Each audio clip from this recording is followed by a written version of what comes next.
Number one, these are considered energy enhancers. Remember I told y'all I want how many people in here want to enhance their energy? And just about everybody raised their hand, right? Now, did I try to sell anybody anything yet? I ain't sell nobody nothing. I can't sell y'all no herbs or nothing. No. Give me a good herb. Somebody tell me a good herb. Golden seal. Golden seal. Anybody want to buy some golden seal? Well, it's not necessary then. Yeah, it's not necessary. I'm going to show you how to do it without golden seal. I'm going to show you how to do it without any medicine, without any herb. I don't care if they want to say aloe vera or vinegar, anything. I'll show you how to do it without that stuff. Matter of fact, I'll show you how that stuff has been destroyed. Okay, because anything you put in your body stops or slows down a metabolic process. Y'all know what metabolic processes is? That's what builds up and tears down you. Okay, you know that everything about you is changing daily. It is replenishing or renewing daily. Your body renews itself daily. I'm going to repeat it. Your body renews itself daily. Daily you can grow. Whereas you are right now, you can change back to that vitality when you was younger, if you put it in the right medium. Just like this flower. If this flower was growing bad, all we have to do is what? Start giving it, open up the sun. Start putting some water to it. Start talking to it, giving it some little relationship. You know what I'm saying? Those are what you're going to do to yourself too. Number one thing is to clean. Be clean, inside and out. Cleanliness on the outside, meaning only washing with only water. I know that's kind of strange right now. But once you give yourself a hygienic lifestyle, you wouldn't even need soap. Think about it. Soap just came about with all this ferric acid and all this kind of stuff anyhow. And that's only came from the beginning of eating the meats and denatured products. Because that's what all you smell. Notice you smell people, I know what they've been eating. They smell like what they eat. Or whatever it is. Whatever it is. But what if you've been only eating strawberries?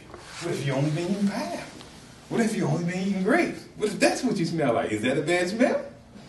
It's not a bad smell. Think about it.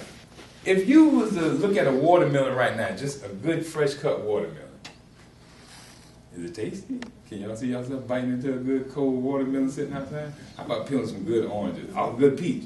Good ripe peach. Mm-hmm. Good. Think about that. But now, I want to shift your attention. I want you to think about a butcher shop. Now look at a slaughterhouse. A shrimp factory? That make you hungry? It's not appealing, is it? Do you even eat meat that eat meat? No. Yeah. Do you what? Do you eat meat that eat meat? Do you even really call your meat by the name what it really is? Hamburger, or do we say cow burger? Do you say steak, or do you say, the backbone of the cow? You know what I mean? I'm just saying. You see how we have to change our whole concept to really palate this stuff. You see what I'm saying? We become creatures of habit, but we scared too. Think if we had to go out there and really kill for our meat. Would we really eat meat if we had an apple right here and then you had a chicken right there? And you eat this apple, I'm going to wring that chicken neck. Think about it. And what are we more equipped for? Like I tell a lot of people, even physiologically, we have this thing called the opposable thumb. Unlike any other, it's like the anthropods, like the apes, the gorillas, and stuff like that. We only have the opposable thumb, meaning that the thumb can actually come over and touch the other. Good for grabbing. It's not good for clawing, like you'll see a tiger that just have it. They can't grab their people. They have to go and jump on them. And then they don't kill the animal and then go season it up and cook it. They bite at them right then.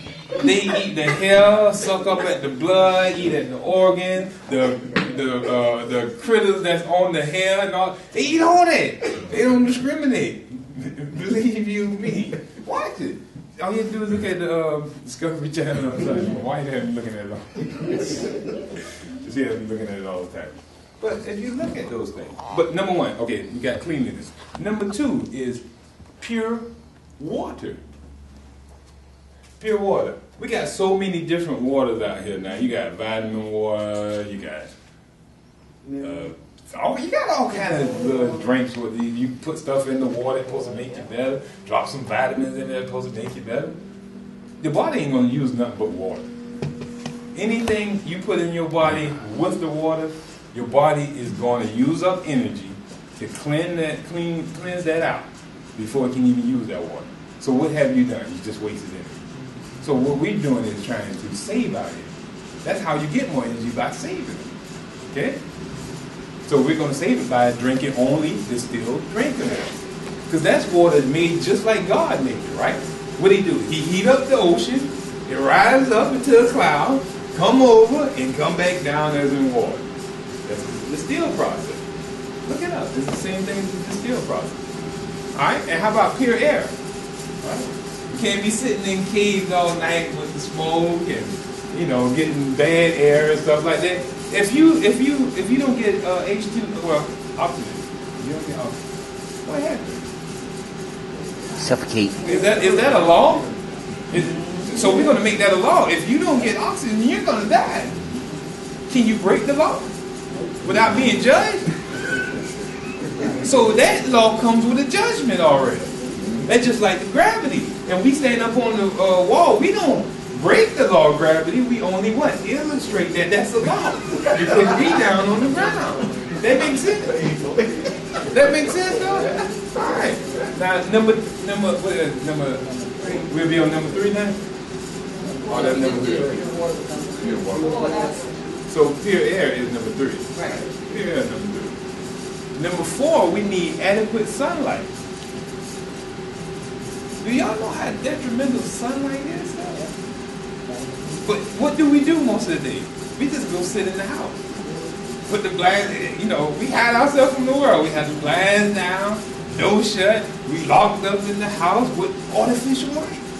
When God provided us with all the light we need, the light that's going to actually help give us calcium.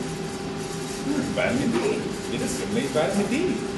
Right? It actually helps break down protein, undigested proteins in your body as well. You ever been sitting in the heat and got up real fast and got like you just got dizzy or something? That's because your body just broke down a bunch of undigested proteins and dumped it in your blood. And your blood just got to get rid of it. It's a healing crisis. We think healing crisis, well, we think disease is something to be dreaded. It's to be dreaded that we're going to try to cure it. Because you can't cure it. Because it's the body attempting to heal itself. I'll get you to understand that again. Anytime your body becomes toxic, your body is going to try to heal itself. It's going to get rid of those toxins. But it got to form a way to do it. That form is called dis-ease. We don't say disease, we call it dis-ease. Your body go into a dis-ease state, meaning that you start feeling a little hot, feverish. That's the enzymes cranking up the work fast. Okay? But we know it can't go over 118. Because over 118, you destroyed all enzymes. Alright? So, when it's going into that feverish state, we have to what? Do those things that put our body... The number one thing to do is fast when you going through acute problem. That's the number one thing. If you put your body in a fasting state, it'll automatically help you regain your energy. Why? Because the number one reason why is because digestion takes up 85% of your energy every day. Just eating. So if you have 100% energy and you go to eating, you just wasted 85% of your energy. What else takes a lot of energy? Waste removal. Waste elimination. They're going to take up almost the rest of it. So if you always eating and eliminating, when you got time to build up your body? Or to do anything else? Or do any house cleaning? Just imagine if you free up a lot of your energy and you start doing more house cleaning. You can go in there one day and pick up all the clothes off the couch. Next day you can go in there and sweep up under the rug. Then you can start going into the closets and pulling out some of that stuff you done packed in there. You can start pulling it out. That's the same thing your body do in the fast.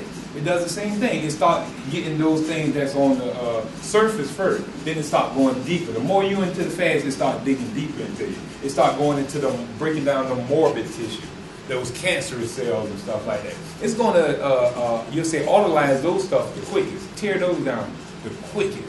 Because the body is going to only, it's called, trying to think of the name. It's another law as well where they tell you how your body's going to only use those materials that it needs the most. All right? But at the time of breaking down, if you go into a fasting state, it's going to only use those things that it don't really need. In other words, just like you will sacrifice a lesser part of you to maintain the greater part of you. All right? So we're going to sacrifice all bad materials. All right? Number 5, right? Oh, even about adequate sun. Another thing about the adequate sun. Why you need adequate sun? Think about it. Look at the bat, for example. He lives in a cave. Never get sunlight. Neither can he see. Think about that. So light is the light for the body. So we need light.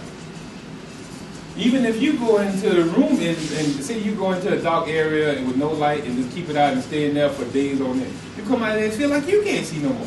You're going to have to try to adjust all over again. So we need to get adequate sunlight. That's needed.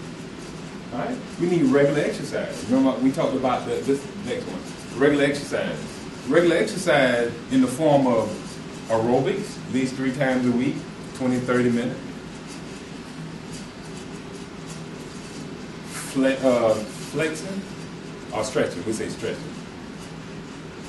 Stretching for at least 3 times a week, 20, 30 minutes. And also weight training for 3 times a week for at least 20 or 30 minutes. And that would definitely keep a lot of lymph fluid going.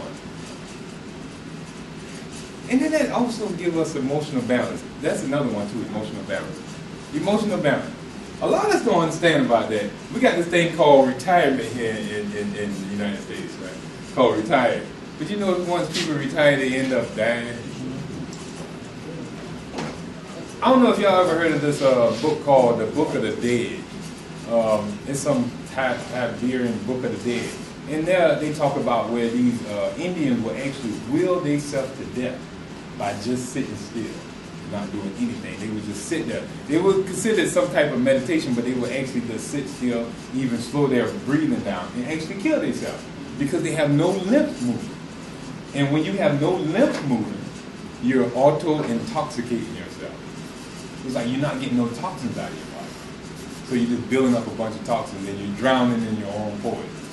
Right? So you need to get up and move. In other words, like how a guy would say, don't just sit there, do something. That makes sense?